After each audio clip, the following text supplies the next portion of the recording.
오늘은 무서움과 두려움의 차이라고 하는 제목으로 은혜의 시간을 좀 나누어 보고자 합니다.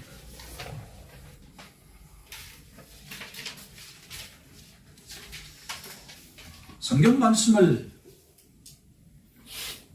자주 접하다 보니까 성경의 메시지가 아주 단순하다는 것과 같은 생각이 지난 주말에 들었습니다. 로마서를 묵상하고 있는데 로마서의 시작과 로마서의 끝이 단순한 메시지인데 하나님의 아들이신 예수님을 믿고 순종하라라는 말씀이에요. 성경 전체의 내용이 뭐냐 그러면 대단한 내용이 아니라 하나님의 아들이신 예수를 믿고 뭐 하라고요? 순종하라라는 말씀이에요. 오늘 말씀에도 예수님 말씀이 나옵니다. 많은 이야기가 있지만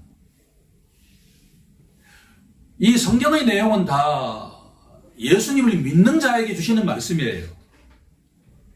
예수님을 믿지 않는 자에게는 이 말씀이 해당이 되지 않는단 말이에요.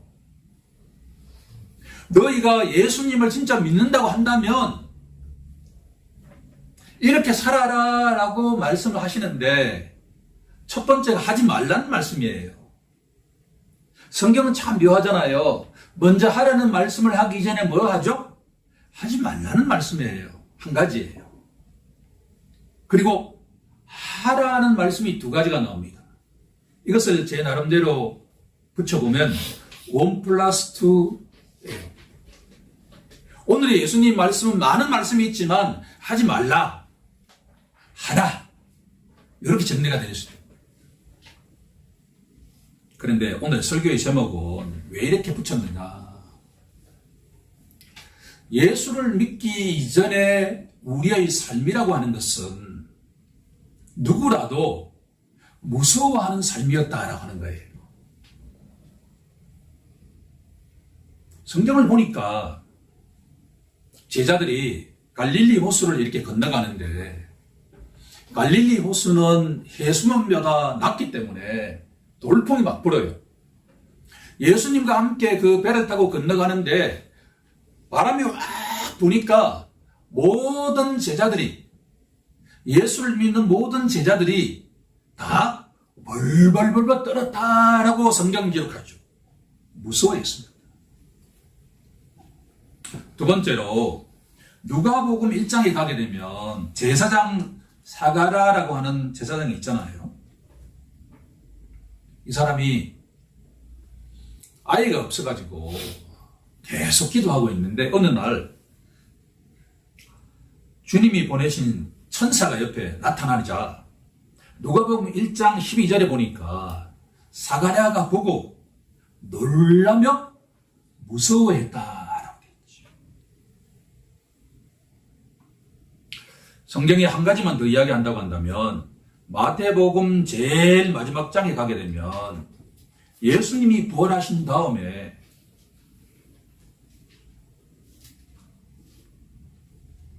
예수님이 부활하시자 그 무덤을 지키던 병사들이 놀라 무서워했다라고 되어 있습니다.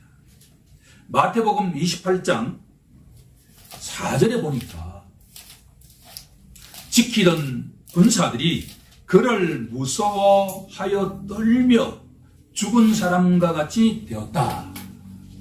그럴 때 부활하신 주님이 우리에게 던지는 메시지가 뭐냐 그러면 뭐 하지 말라고 하죠? 무서워하지 말라라고 말씀하시죠. 자, 본론으로 한번 돌아가 보도록 하겠습니다. 제가 오늘 우리 성도들에게 강조하고자 하는 것은 뭐냐 그러면 예수 믿기 이전의 삶은 뭐냐 그러면 무서워했던 삶이었다라고 볼 수가 있다고 한다면 예수를 믿고 난 뒤에는 뭐 하지 말라는 거예요? 무서워하라는 거예요? 말라는 거예요? 무서워하지 말라는 이야기예요. 그러면 예수님을 믿고 난 뒤에 우리에게 요청되는 하라라는 말씀은 뭐냐 그러면 두려워하라는 거예요. 오늘 결론을 먼저 내렸습니다. 예수 믿기 이전의 삶은 뭐라고요?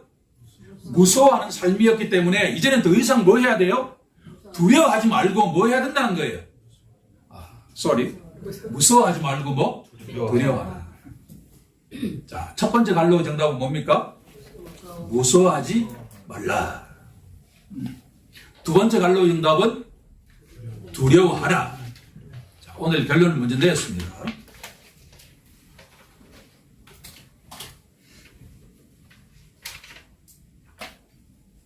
그런데 오늘 본문을 읽어보니까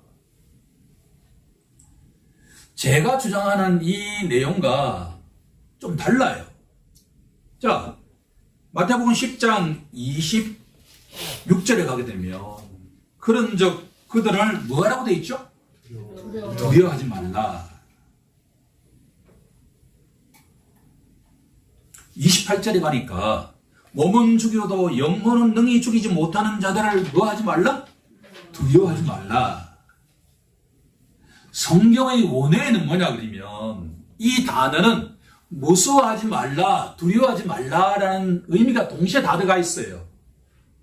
제가 오늘은 이 성경은 번역되어 있는 거잖아요. 한글로 번역되어 있죠.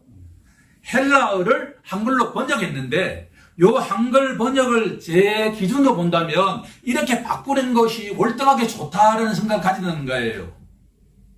두려워하지 말라는 말 대신에 뭐로 사용해야 된다는 거예요? 무서워하지 말라로 바꿔야 된다는 거예요.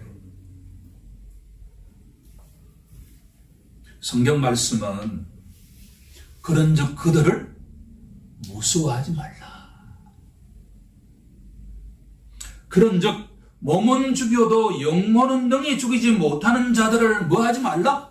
무서워하지 말라는 거예요. 자, 그러면 우리 교회 성도들이라면 마음속에 왜 그렇게 주장하시죠? 라는 질문을 당연히 떠올려야 되죠. 목사님이 말씀하시니까 그대로 들어야 된다는 걸 우리 교회에 해당이 되지 않아요. 언제든지 질문하고 질문이 해결이 안 되면 저한테 물으면 돼요. 자, 지금부터 제가 왜 그렇게 하는 것이 성경을 이해하는 데 유익할까를 설명해 드리고자 합니다. 로마서 한 구절로 가보겠습니다. 오늘 본문의 말씀을 이해하고자 하면 로마서 한 구절을 명확하게 이해해야 되는데 로마서 8장 15절 말씀입니다.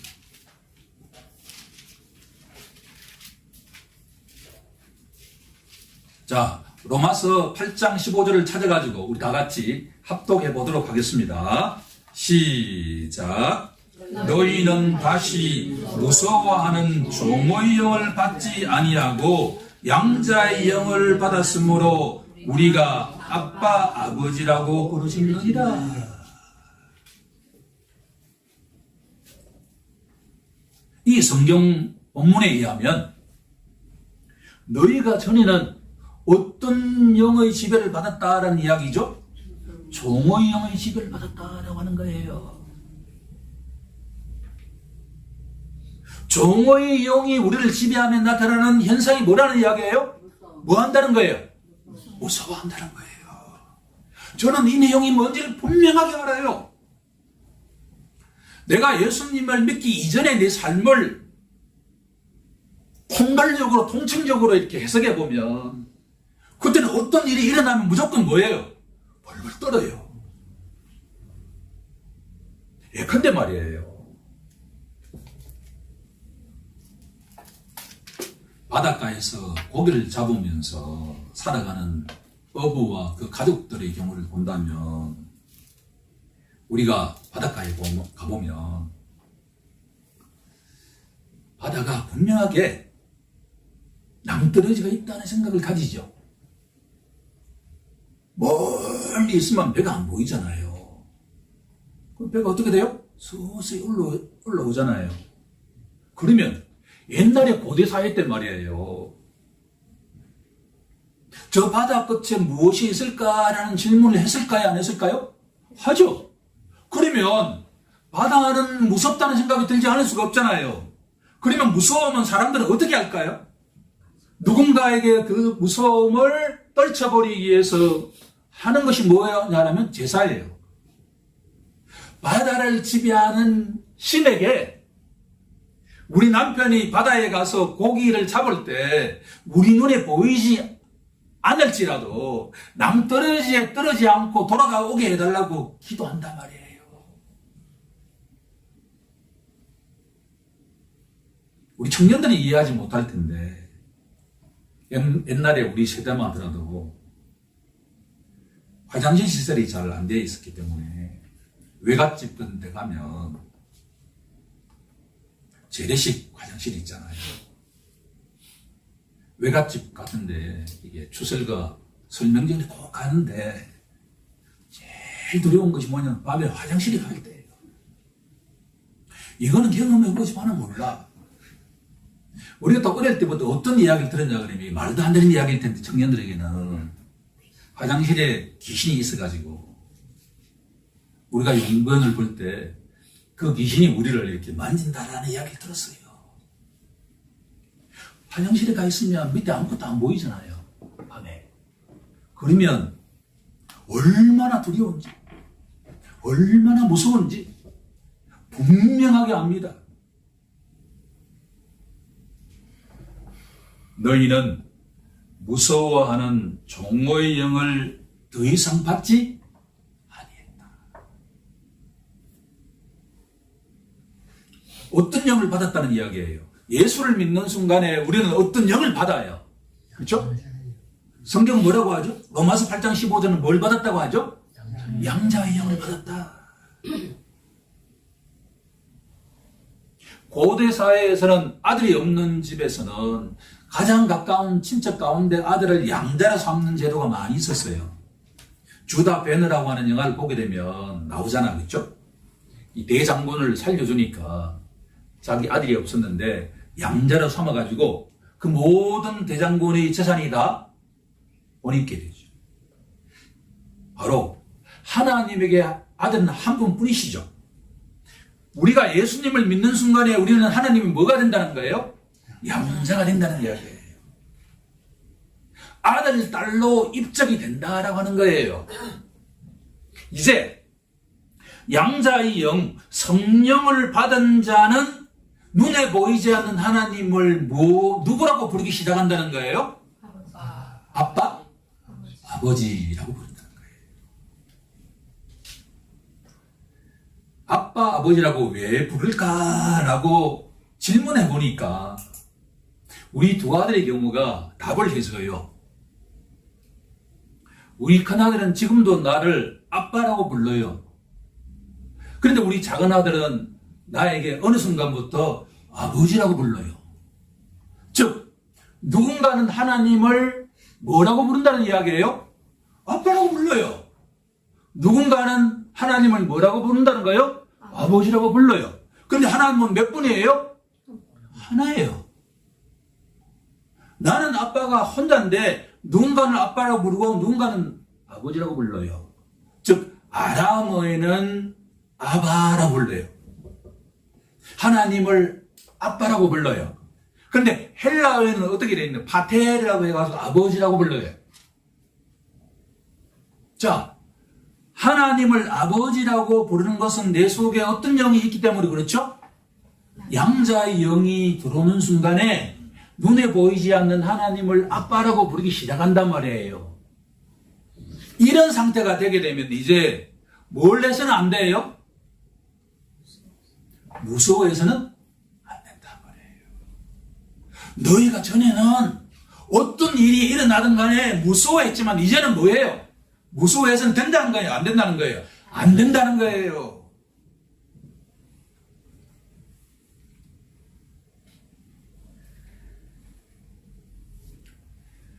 예수를 믿는다라고 하는 것은 어떠한 상황 속에서도 무서워하지 않는 자가 되었다라는 이야기입니다. 사도 바울은 좋은 일만 했어요.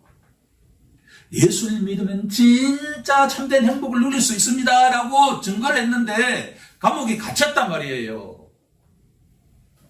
보통의 경우로 한다 그러면 원통하지 않을까요? 아니 내가 하나님을 위해서 이렇게 좋은 일을 했는데 감옥에 갇혀서 온갖 공물을 받을 때 입에서 좋은 말이 안 나오잖아요. 그런데 성경은 뭐라고 증언하죠? 찬송하고 복음을 증거했다라고 이야기하지 않습니까? 사도 바울은 이제 양자의 영 때문에 무서워하지 않는 자가 되었다라고 하는 겁니다.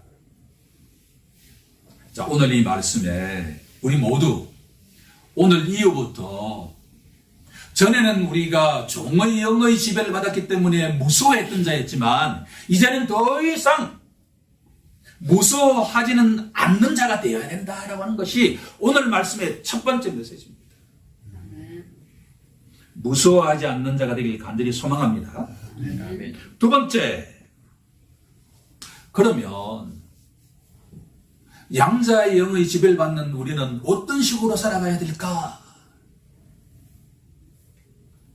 두려워하면서 살아가야 된다라는 겁니다.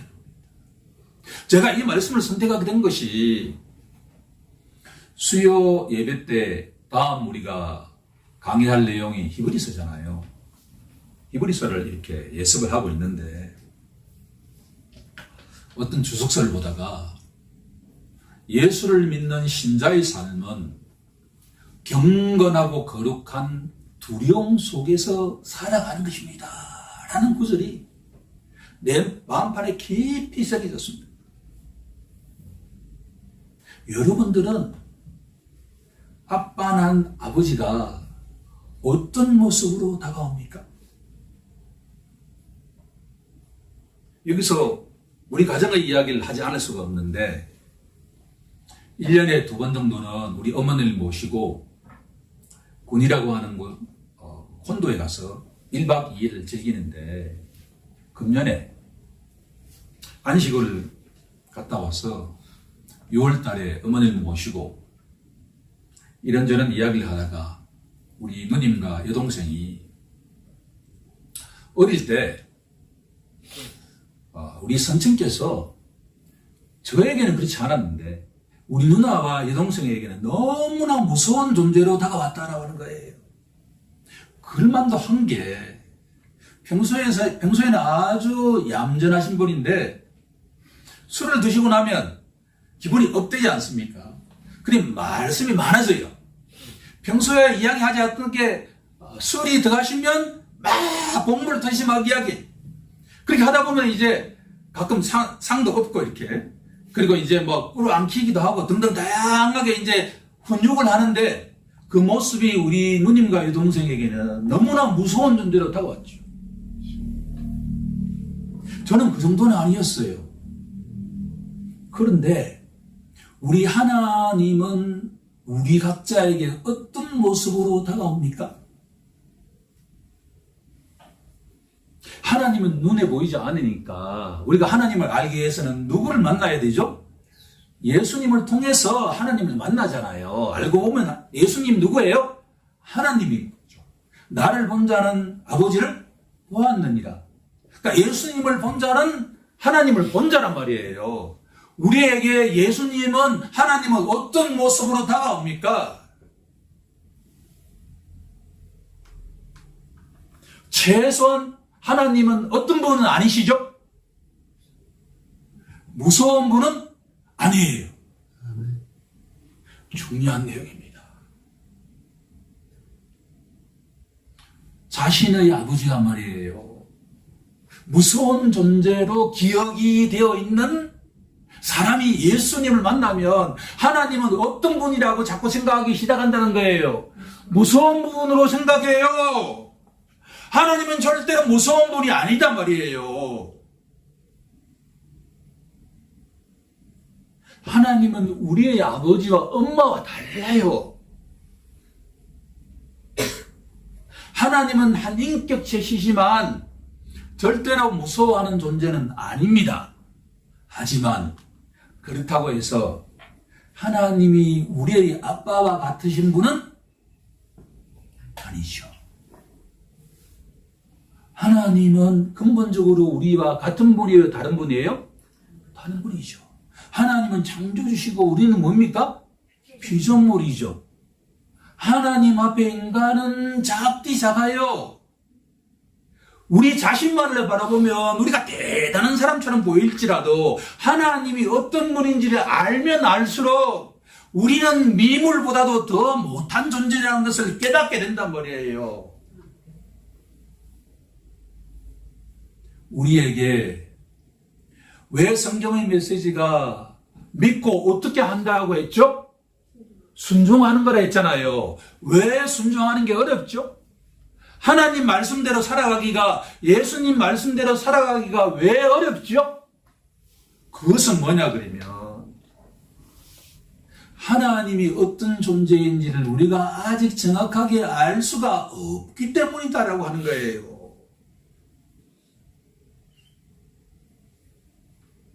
하나님 말씀대로 살아가기 위해서는 하나님을 우리가 무서워하지 않으면서도 하나님을 어떻게 해야 돼요? 두려워하는 존재가 되어야 된다는 거예요.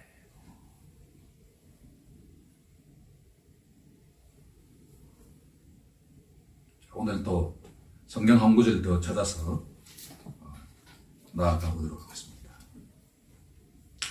히브리서 4장 12절로 한번 가보겠습니다.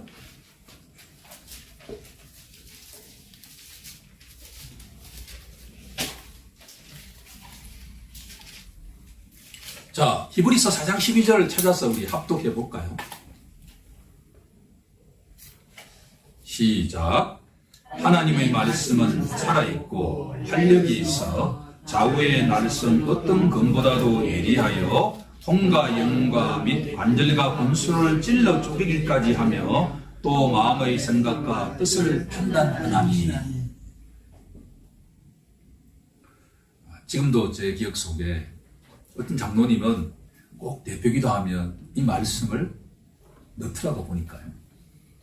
그런데 이 말씀을 따로 떼어서 우리가 적용할 수도 있지만 오늘 아침에 제가 히브리서를 읽다가 새로운 사실을 발견했는데 이 말씀은 뭐냐 그러면 중생할 때의 말씀이라고 하는 거예요.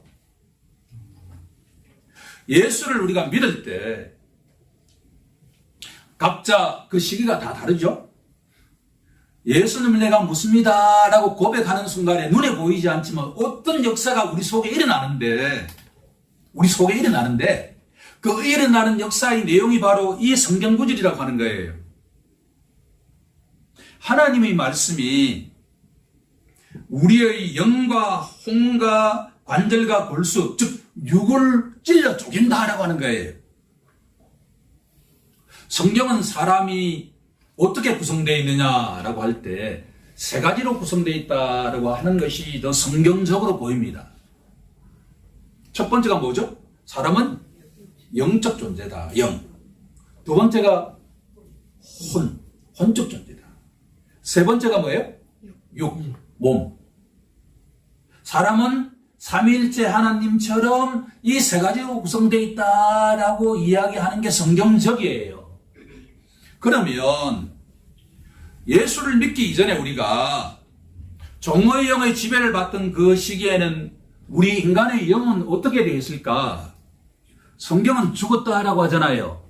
그런데 우리가 말하는 보통 죽었다라고 하는 것은 그 존재가 있어요? 없어요? 없는 거잖아요. 사람이 죽으면 어떻게 되죠? 죄가 되죠. 근데 여기서 죽었다는 이야기는 뭐냐 그러면 영이 없어지는 게 아니라 영이 혼 속에 빠져들어가 버려요. 영은 작동하지가 않아.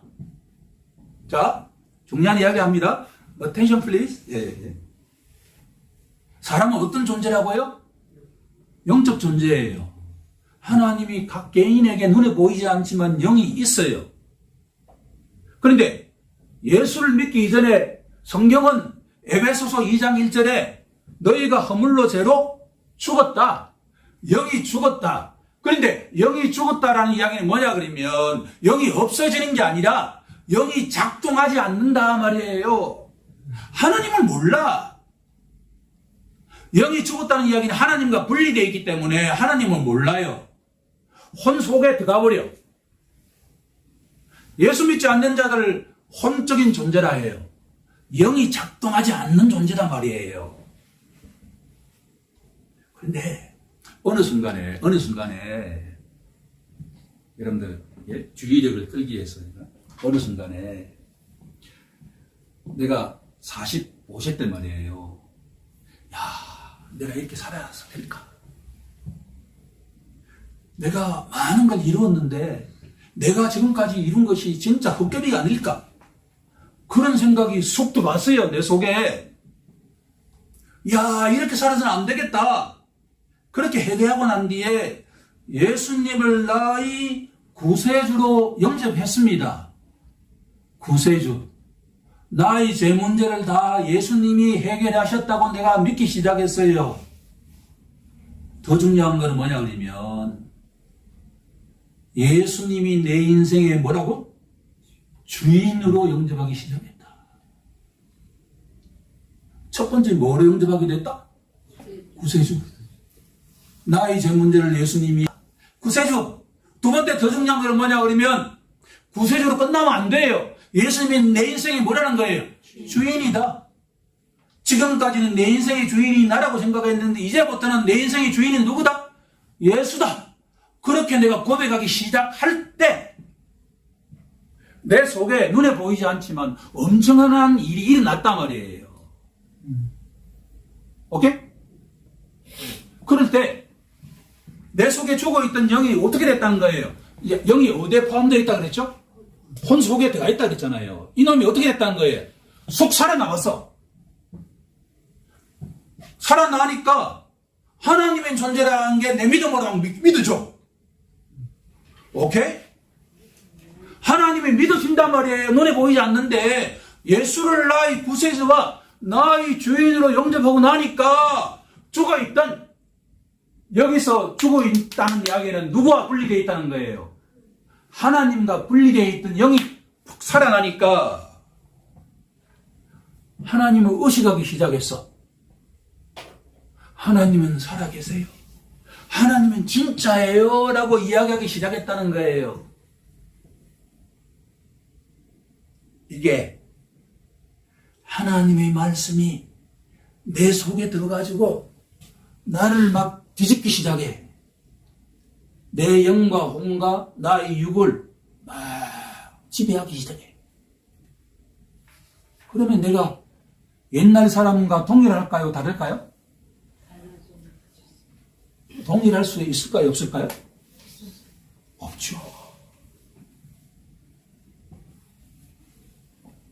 믿고 순종하는 것이 성경의 메시지인데 믿고 순종하려고 그러면 이걸 알아야 된단 말이에요. 이걸 내가 믿는다고 고백할 때 내 속에 엄청난 일이 났어요. 막 이게 폭탄이 막 떨어진 거야.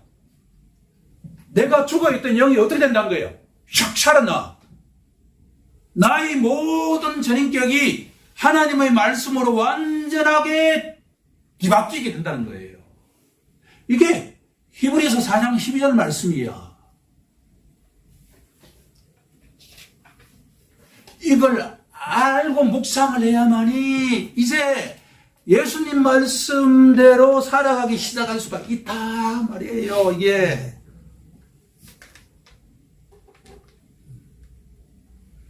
살아있고 활력이 있으신 하나님의 말씀이 내 속에 가지고 나의 죽은 영혼육을 완전하게 뒤집어 놓으니까, 마른 뼈처럼 내가 죽어있던 나를 완전하게 뒤집어 놓으니까 이제 내가 내 삶이 말이에요 믿음대로 살아가기 시작한다, 그런 이야기예요. 이걸 알아야 돼. 하나님의 말씀이 내 속에서 역사하셨다라고 하는 것을 날마다 묵상하면 묵상할수록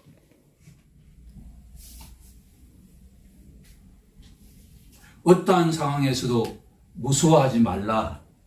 아멘. 아멘. 무서워하지 않는 우리 모두가 되길 간절히 소망합니다. 대신 누구를 두려워해야 될까요? 하나님만을 두려워해야 돼요. 하나님만을.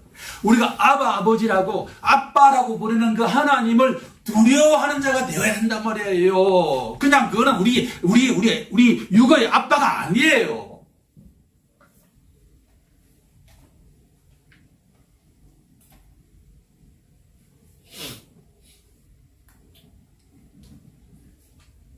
그 아버지신 하나님은 마태복음 10장 28절 갑니다. 이제 본론의 가장 핵심적인 구절입니다. 왜 우리가 두려워해야 될까, 하나님을? 하나님은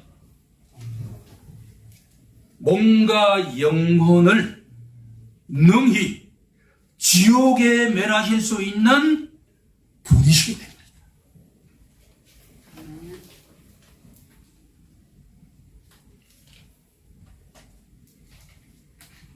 너무나 소중한 성도이기 때문에 이 말씀을 선포하는 제가 부담스럽습니다. 솔직히 이런 말씀을 증가하지 않고 싶단 말이에요. 그런데 솔직히 제가 이 나이에 이 강대상에 서서 몇 년 할지도 모르는데 이 말씀도 제대로 선포하지 못한다고 한다면 왜 목사가 됐냔 말이에요. 누구를 두려워합니까, 우리가? 사람을 두려워하면 어떻게 된다 그랬어요? 옥로에 빠진다 그랬잖아요. 사람 두려워하면 안 돼요. 우리가 두려워할 유일한 대상은 누구죠? 살아계시고 참되신 하나님, 그분이다 말이에요. 잡신들을 두려워해서는 안 돼. 하나님은 우리의 몸과 보다 중요한 것은 뭐예요? 영혼을 멸하실 수 있는 권한을 갖고 있기 때문이다. 멸합니다.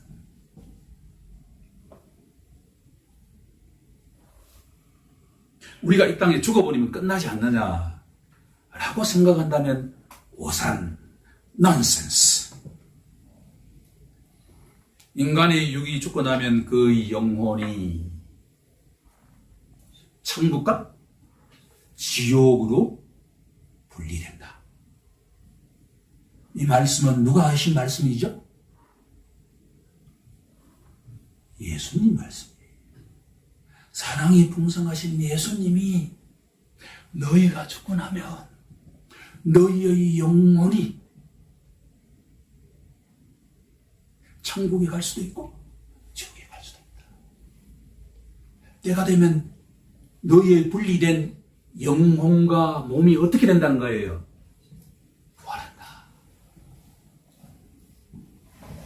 그런데 한 사람은 지옥에서 영원한 삶을 살 것이고 또 한 사람은 어디에?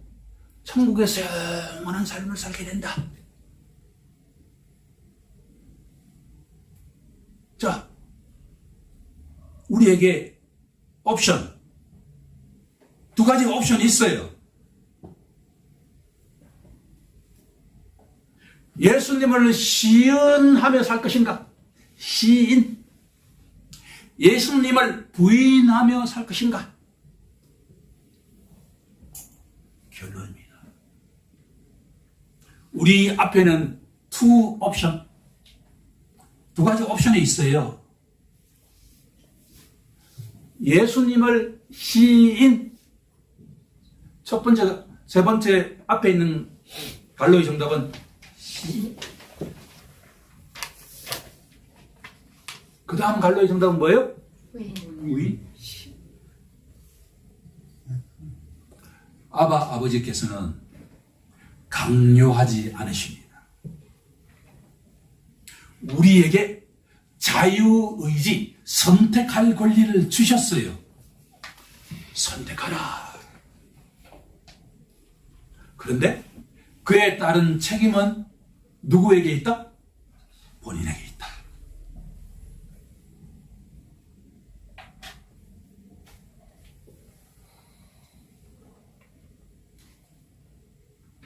우리 교회 모든 성도들이 예수님을 사람 앞에서 뭐 하는 사람이 되길 저는 원합니다. 시인하는 사람이 되길 원합니다. 누구든지 사람 앞에서 나를 시인하면 나도 하늘에 계신 내 아버지 앞에서 그를 시인할 것이요. 누구든지 사람 앞에서 나를 부인하면 나도 하늘에 계신 내 아버지 앞에서 그를 뭐하리라? 부인하리라. 오케이. 자유롭게 사십시오. 아버지의 말씀은 자유롭게 살아라는 이야기예요. 그런데 너희가 사람 앞에서 나를 시인하면 때가 되어서 심판대 앞에 섰을 때 예수님께서 나를, 우리 각자를 시인한다. 그런데 우리 각자가 이 땅에서 사람 앞에서 예수를 부인하면 때가 되어서 하나님 앞에 섰을 때 그분 역시 나를 어떻게 할 것이다? 부인한다. 결론은 우리 신자의 삶은 사람 앞에서 예수를 구세주와 주인으로 시인하는 삶을 살아가는 것이 오늘의 결론이에요. 그러면 어떻게 하면 사람 앞에서 예수를 시인하면서 살아갈 수 있을까라고 다시 역으로 질문한다면, 첫 번째, 무서워하지 않아야 합니다. 어떤 상황 속에서도 무서워하지 않아야 합니다. 단지 하나님을 어떻게 해야 되죠? 두 번째, 하나님을 두려워하는 자가 되어야 합니다. 그것이 제가 오늘 설명할 시간은 없지만 여호와를 경외하는 것이 지식의 근본이요, 여호와를 경외하는 것이 지혜의 근본이요, 여호와를 경외하는 것이 복을 받는 비결이라. 이게 잠언서에만 나와 있는 것이 아니라 욥기에도 나오고 시편에도 나오고 전도서에도 나온다는 거예요. 누구를 경외하는 것이? 여호와를 경외하는 것이 복받는 비결이다. 경외한다는 것이 뭘까요? 오늘의 설교 내용입니다. 하나님을 두려워하는 것이죠.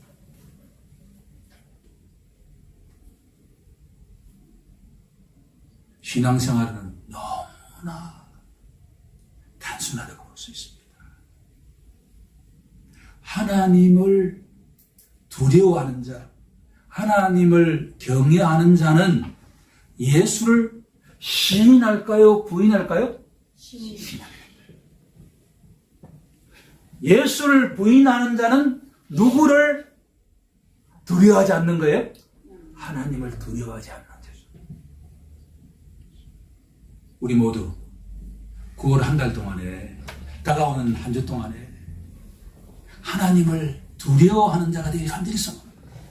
하나님을 두려워하면 할수록 예수를 시인하지 않을 수가 없다라고 하는 것이 오늘 이 말씀이 우리에게 던지는 메시지다라고 하는 겁니다.